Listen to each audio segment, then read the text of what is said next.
Hey, Brian. Hey, Gail, how are you? Jesus, what a background. Where Oh, are you? yeah, that's my background is actually that's Leadville. I'm in Boulder right now. I'm just in my basement in Boulder, but that's Leadville, Oh. Colorado. Okay, so you're at home, and this is sort of a fake background, but not really. Yeah, yeah. I mean, like I spent a lot of time in Leadville. That was shot off Mount Sherman, looking over. That's the end line for the Nolan's 14. So that's like the last 5 14ers on Nolan's 14, including, if you can see, the pointy one is Mount Elbert, the highest peak in Colorado. What is Nolan 14? Oh, sorry. Nolan 14 is a really, really difficult endurance running. It's not a race. It's a challenge, but it's like it's 14,000 peaks, Jeez. and then you it's about 100 miles long, 90 to 100 miles long, depending on how you do it. But it's mostly off trail. There's some trail, but you have to kind of do route finding and stuff like that. So it's a really hard kind of endurance challenge. Okay. That's not because the only thing I know about Leadville is the Leadville 100. It's the 100 high that's like iconic that everybody knows about. Yeah, there's that. But then like if you Google Nolan's 14 later, you'll find all these kind of crazy records about it. But it's pretty cool. Yeah. Okay. Well, dude, thank you for connecting. So what I will do is I will leave this video. I'm recording it, if that's cool with you. I will leave it available for our viewers, but I mean, most of them are French. So even though on YouTube you can get translations like subtitles, but what I will do, I will come up with a write-up about what we're talking about. It will be all in French, but so I wanted to catch up with you because I mean, in my opinion, you're one of the few journalists who you do what I do, but you do it for here in the US and you follow it closely. I know you are very gear oriented. I want to actually know, but I'm sure you're also following what's happening with the athletes and the races, especially Americans. And so the first subject that I want to discuss with you is Jim Walmsley. I can't never say his name right. Can you say his name for me? Jim Walmsley. Okay, I wasn't that far. So the real question for me with Jim Walmsley is, can he win the UTMB? So hear me out. I respect the guy, and I know that's how he functions in the sense that he's very resilient, and he tries and he fails, and then he tries again until he succeeds. And that's how he became who he is today with Western States, right? He failed twice. And then now nobody can beat him, right? So UTMB, he failed more than twice, but he's in France for one more year, as far as I understand, and that's a lot of pressure now, because everybody's been waiting, but now more than ever, everybody knows that that's going to be his last summer living there, even though he can come back later. But competition is tough at UTMB, as always. He's not the only one who potentially can win. Now you have like new runners coming in. We saw it last year. So what is your take on this guy? Do you think he has what it takes to be the first American to win UTMB? Yeah, and that's a good question. I think the first caveat is obviously the first American man to win UTMB, because of course, American women oddly have won many times. Yes. But yeah, so like Jim Walmsley is a fascinating character and athlete, and I think that you've hit it on the head pretty well in that he is a super determined, maybe almost obsessive person when it comes to approaching a goal. And I give him credit for that because he's got extraordinary athletic ability.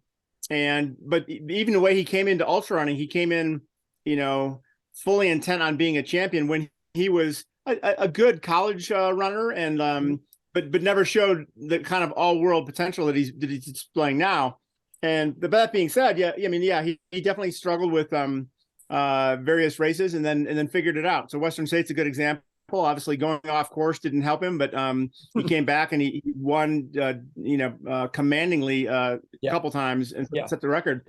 And so UTMB is that next thing in ultra running that everyone wants to do, and it's kind of still kind of newish on the American kind of psyche, but not so much for the elite athletes, but because no American male has ever succeeded there that well.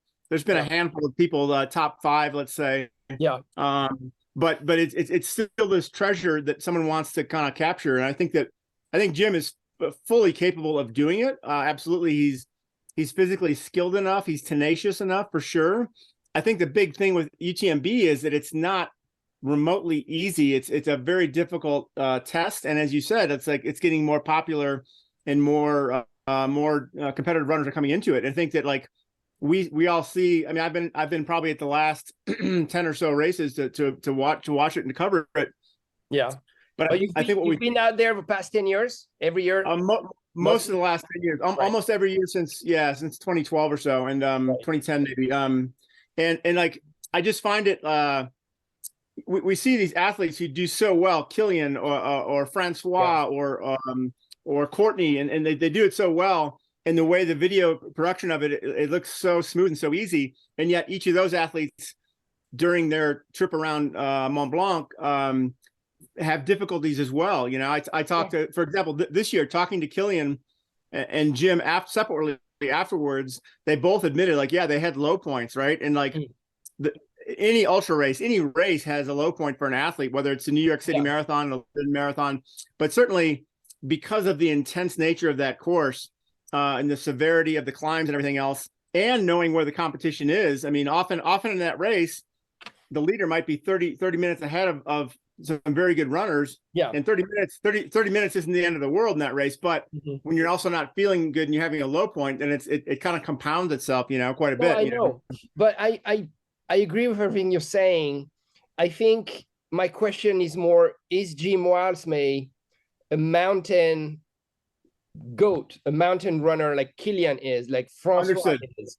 Understood. Good point. Yeah. He's super fast, but he's has he ever tried to go to Hard Rock 100, which is kind of the similar terrain and race? So he tried, he did try to do an unassisted FKT of the course in Hard Rock once and came up short.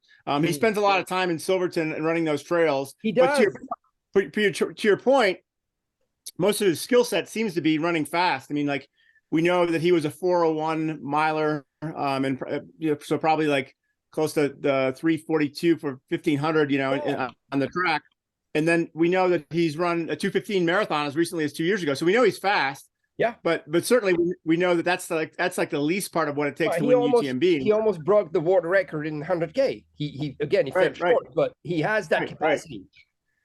Right. So that fast turnover on a flat or consistent surface is certainly one of his strengths. But I think that like I think he's certainly shown things that he's done that he can run well in the mountains. I think, you know, he ran the Grand Canyon FAQ cross and back, the rim to rim to rim, and that's not quite as technical as Hard Rock, but it does have a lot of the severe climbs in it, you know.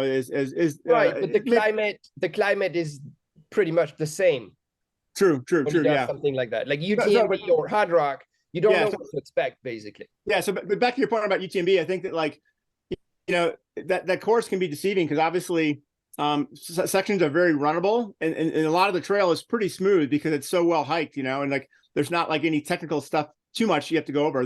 There's some sections, you know, but like a lot of that trail is pretty runnable. But I think what Jim messed up on this last time, and what he told me, his fueling was so bad. He got so eager after leaving Champay with a lead, or, you know, somewhere in there, that he didn't fuel as much, which of course is a constant challenge for ultra runners. Like we all know when we're running an ultra, if we say like, oh, I don't feel like eating, that's a sign that you're probably already you know, in the hole, right? And that's why we have pacers, that's why we have people at crew and everything else. And so, you know, we always give into our weaknesses, and like one of his might be like not fueling enough, you know, and which he doesn't have at UTMB. You mentioned the pacer, we don't have that at UTMB. Right. And like, so I talked to some of his people that met him at Champay, and like he didn't eat a lot of fuel, whereas I was watching the video, I saw Killian sit down and eat a lot of food, right? And like you just got to have those calories. And so combined with having lower calories and then going from Champay, there's still, I think, 3 or 4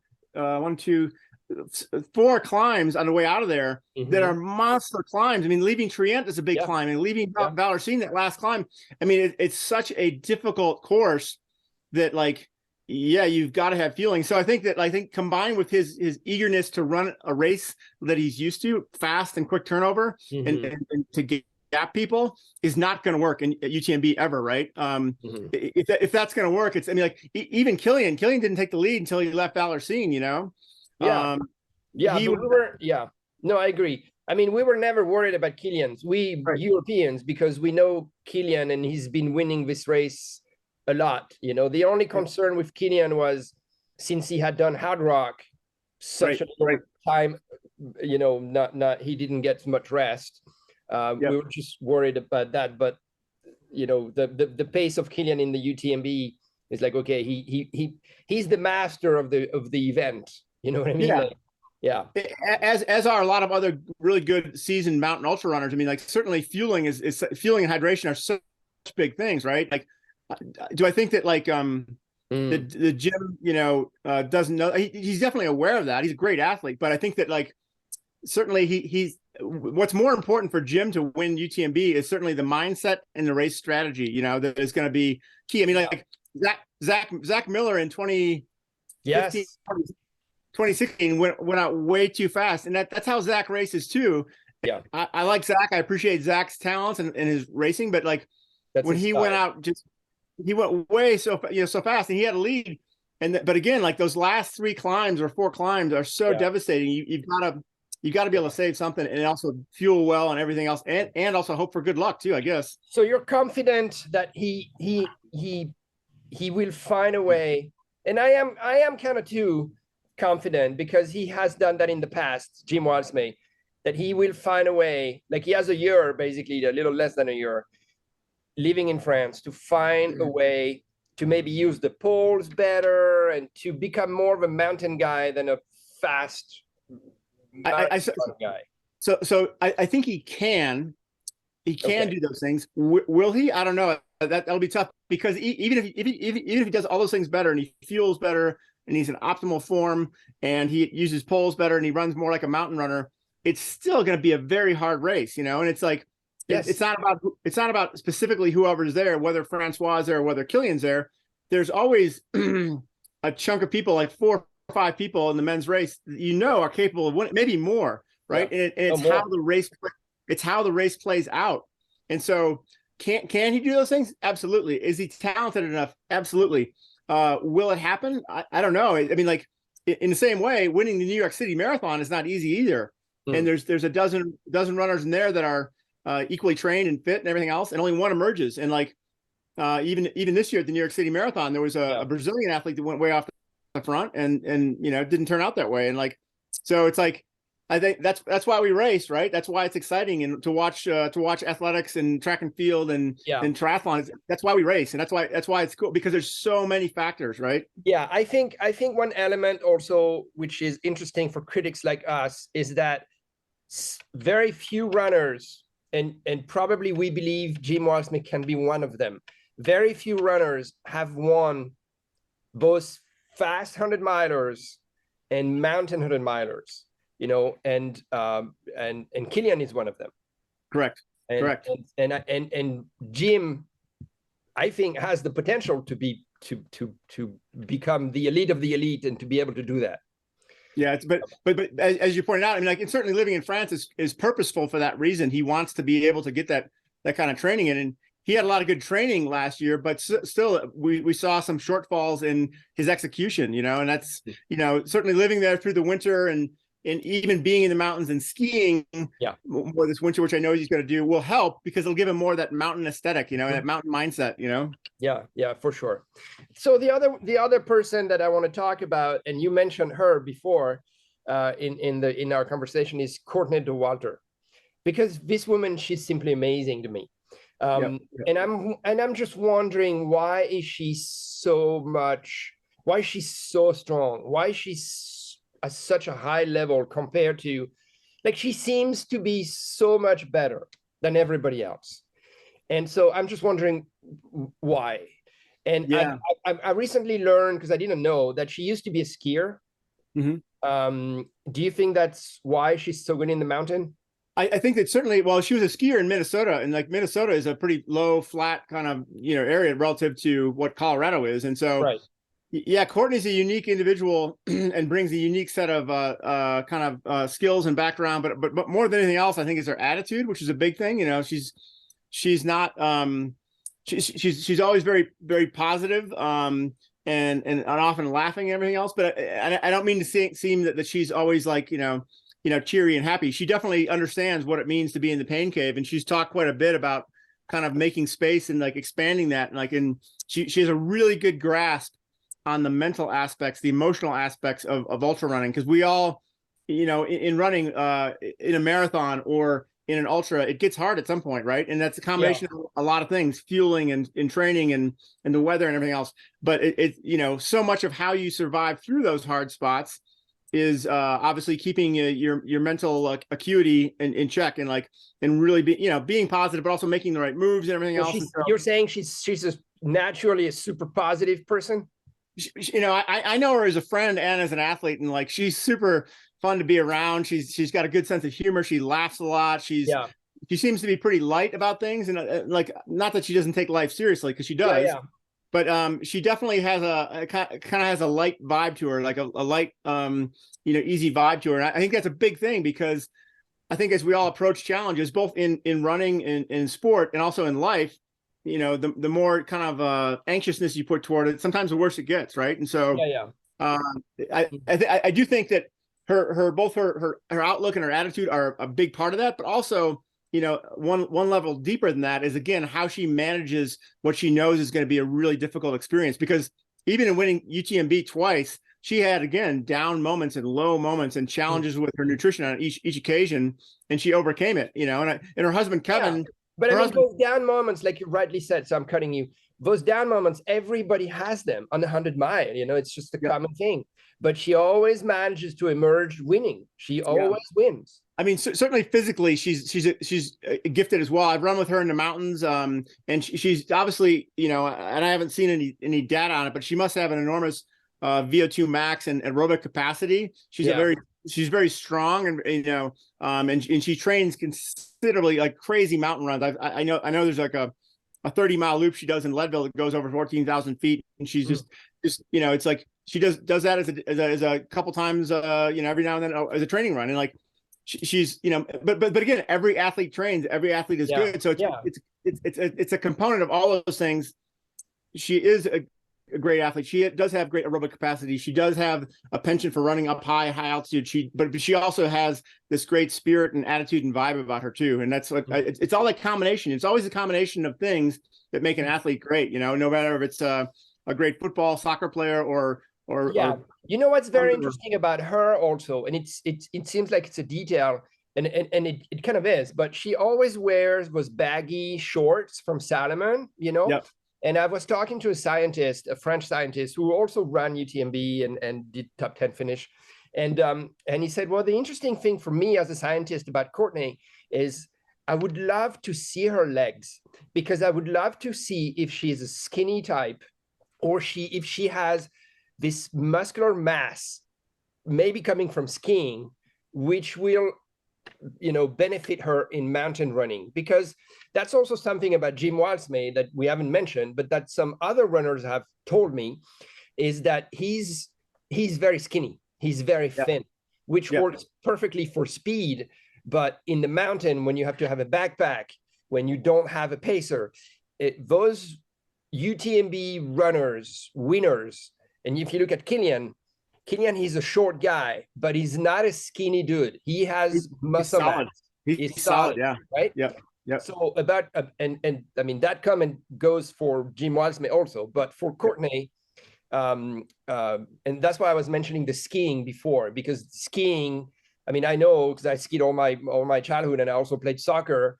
I mean, dude, those sports, you know, they create muscle mass as a youngster, you know, and then you benefit from it later on.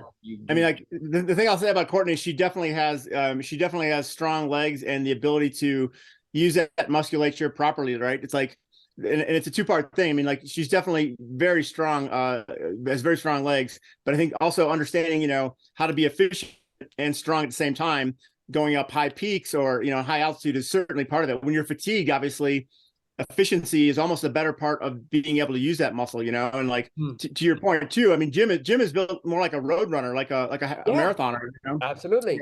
And so certainly there's a difference there. And I think that, I agree that absolutely a course like UTMB or Hard Rock is certainly, even though there's spots of open running, most of it is about strength running and really strong musculature, which Courtney definitely has. Yeah. So another person that I want to mention to you, and I want to hear what you think of him, is a guy named Jamil Coury, who has a brand, Araivapa Running, that I'm sure you know. And I'm very I don't know him personally. I mean, I've met him here and there, but I am very, very impressed with what he's done with Araivapa Running and all those amazing events that he's been able to set. And some of them have become quite famous.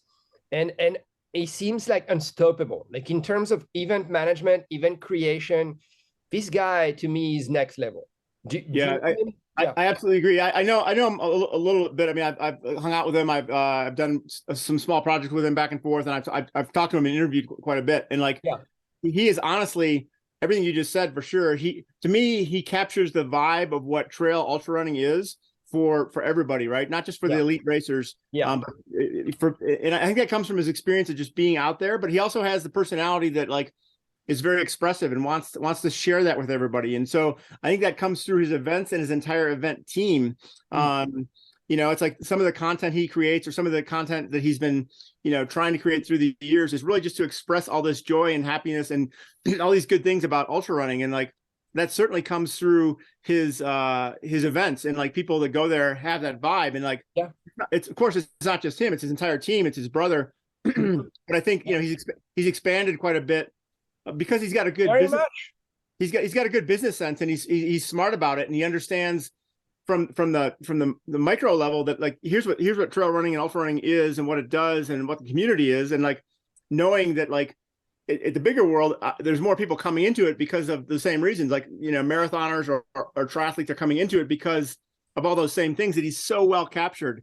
And he is, as much as anyone, has done a great job with creating that inclusiveness for anybody, and making them feel part of the action, right? And like that's like Javelina couldn't be a better example of that. But like any of his races you go to, you'll feel welcome. You'll feel like you have a future in trail running, and you'll leave with a great experience. And it has nothing to do with what time you finished in or how you struggled, because we all struggle. But it's like it's just like this vibe that he is so well captured. He's so good at it, and I think that like certainly in terms of like American race directors, for sure, he's one of the very top, and like certainly on an international stage too. I mean, like obviously different countries have different kind of vibes and everything else, but certainly Jamil has done so well with what he's done. I mean, to me here in America, it's just like there's no, he's just top, very much. But what you said, I think it's very important. You mentioned, you used the word inclusive or inclusiveness. And that leads me to my last question, but I'm going to bring it up now. As a runner, I'm very annoyed. I was in the past, but it's getting worse, at how difficult it is, or impossible almost, to get a bib number for a few races, including Western States, Hard Rock, UTMB, even now New York Marathon, it's a nightmare. And I think what Jamil has done, and I haven't researched it, so correct me if I'm wrong, I don't think he has that system for any of his races. I mean, there's one race that is an invitation only, but that's for the elite. It's like in when they run around the track in Phoenix, right? And when they break world records and all of that. So guys like you and me are not invited, which is fine. But Javelina, you mentioned it. Javelina is probably one of his most iconic race. You can just register like that. You don't have to have points, running stones, a past in ultra running. There's no there's no lottery. Just go on web, you click, and that's how it used to be for UTMB. I don't know Western State and Hard Rock. I don't know, but that's really annoy the shit out of me, this process. I totally agree. And like I've been around Colorado for a long time, and I wasn't at the first Hard Rock, but I've been to several of them, either just to watch or to watch friends or to whatever. And I have a big problem with Hard Rock because, especially in terms of U.S. terms, like it's on public land and it's using public resources, but they made it kind of a private event out of it, you know, because they let all the past finishers keep getting in at a greater frequency than everyone else. So it really kind of made it a privatized event. I don't like that at all. And I think that, like, certainly pulling back from that, some of those races you mentioned are certainly kind of challenged by having small fields. I mean, Hard Rock's only 140 or 145. It's always Western states. 370 or so. Yeah. So I understand that point of it. But the problem is when then the races make all these things like, oh, if you were top 10 last year, you're in. If you've run 20 of them, you're in. Like, it definitely fills up more than it would if it was just an open registration. And that's frustrating. And the New York City Marathon is equally as challenging in different ways, even though there's 50,000 people in there. But I think that, like, for trail races, I definitely, you know, would appreciate and hope there would be more people following what Jamil's doing with Araivapa. I think that, like, you know, having access to all is much better. Like, I understand what the World Series, UTMB World Series is doing, but it's only more complicated. You know, it's all. I agree. It's impossible to get the Chamonix, you know, in a lot of those ways, and like. Yeah, and I mean, I think they're trying to do it as the Ironman model. You know, it's impossible to get to Kona. Right, you know, unless you dedicate your entire lifestyle to doing Ironman. So I think that's what they want to do. You know, is it a good thing or a bad thing? I don't know. It's probably a good thing for the industry. I'm pretty sure. But I mean, it creates this elite feeling or this unique feeling that everyone aspires to. But at some point, like, it's like it gets kind of tiring because if you can never get there and run it, do it, then it's not that great. You know, it's like exactly. I mean, like the one nice thing that Ironman's done in the last 4 or 5 years is they created this legacy program that allowed more people that had been doing, you know, as age groupers, like say 10 triathlons, a better chance to get in. And like, part of that is because their field in Kona got smaller, and so they needed to fill it, right? That's not what's happening at Hard Rock or at Western States, unfortunately, because those fields are always going to be filled up. But I really wish it was a more democratic approach to all these trail races, because to me, there's no reason, as much as I like some of the people that founded Hard Rock and have run it a bunch, there's no reason for a lot of those guys that are 20-year starters or 30-year starters.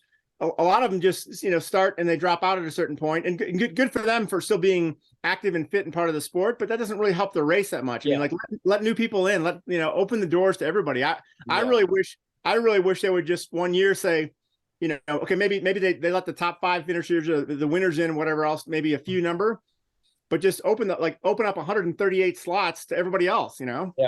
Yeah. And same thing happened with UTMB. I mean, you and I have a different, like almost opposite story with UTMB. I've been to UTMB the first 10 years, and then you went, and I've not been there for a while. But at the beginning, UTMB was very much open. You just register online. You know, you didn't need to show any proof of anything. So of course there was a lot of DNF, you know, and a lot of people that probably the race organizers had to go get in the mountains because they were getting themselves in trouble. So I understand that part, but today, as a mountain lover and as I mean, you can't go to UTMB anymore. It's just hell. I agree. It's frustrating because it would be great to have more first timers experience that, you know, and like I mean the first time I ran UTMB, I had never done 100 miles. I had never done 100 miles. You know, the longest race that I had done was not even 100K. You know, and I just went on and I finished it. I mean, I was very far, but who cares, you know? And it was an amazing experience. And I will say that one of the first things I learned from more the European vibe of ultra running, and specifically the French vibe, one of the things I really learned was, like, it was about that exploration, that personal exploration, and that adventure, right?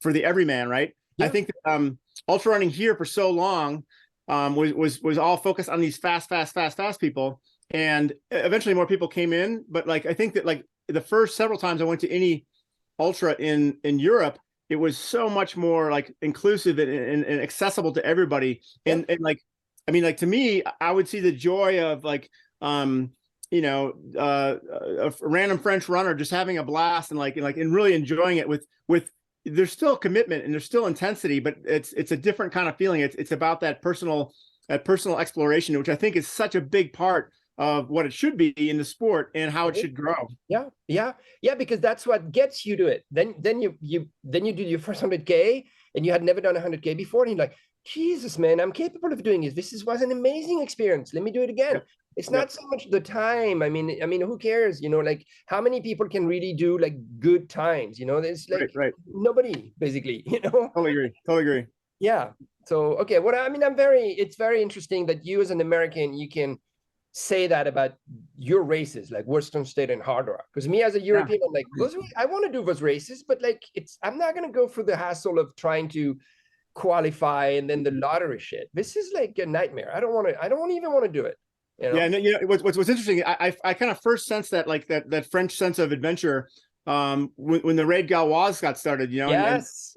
And Gerard Fustel, I mean, he had this great thing for like, taking initially French people and then obviously international and going to some remote place around the world and having this experience, an experience of adventure, and it was certainly you wanted to reach the finish line, but it wasn't about necessarily getting there as fast as it was about the experience with teammates and all that stuff. And so that kind of carried over into what my understanding of like European and French ultra running were. And I really, that's the vibe about the sport I love. Yeah. And so often is missing, or just not as highlighted here. Maybe it's not missing, but it's like so much of the highlight in the US is still about these fast runners. And like, that's great. They're great athletes, but for 90% of the field, it's just this experience, 98% of the field. Yeah, exactly. Yeah. So hang on, I'm opening a bracket here. Have you ever been to the Marathon des Sables?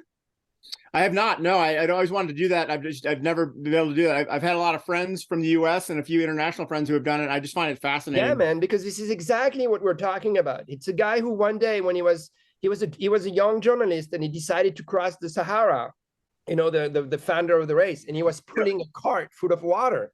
Yeah. And that's how the race started. I'm doing it. It's going to be my ninth.